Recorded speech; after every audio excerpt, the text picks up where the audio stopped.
转来看国内这饭店甲旅社咧欠工，开放移工来做。不过劳动部对8月底开放业者申请已经毕业的侨外学生来做帮务人员，到当所拢无人来申请。学者是表示，因为即马真侪所在拢咧欠工，学生嘛无一定爱来饭店来做。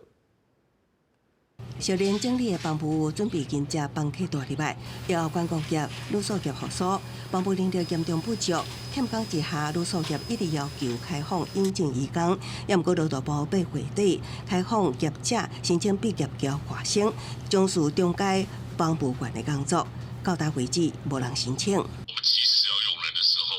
那比如说这个学生他是读经济系、读别的科系，又不能马上来工作，那需要受训的话，他说一段时间没有办法立即达到我们的需求，所以我们就没有使用这个方式。业者表示，伫毕业侨学生的使用上有真侪苦虑，所以向劳动部开放业者申请聘用毕业。 侨学生爱接受大专校院，也是观光署等单位累计80点钟以上的实习训练课程，薪水爱达到3万以上。其实不是只有旅宿缺工而已，很多行业都缺工，所以侨外生他们在台湾工作的选择性很多啦。如果来这边读书读这么久，还是去做公务员，对他们来讲其实是没有什么吸引力的。 业者讲，毕业侨学生伫台湾的工作选择侪，建议产官学会当合作，由学校开设专班，吸引想要担任旅宿业中介人才的侨学生来读册。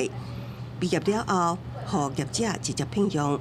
侨生表示，若要留伫台湾，薪水爱会当负担伫台湾的生活开销，也爱考虑到人生的规划。我们如果留在台湾的话，我们所需要的那个基本开支、生活费，那个房务员是不是能够支撑？我觉得主要要看那个行业别的收入，才会选择要不要做吧。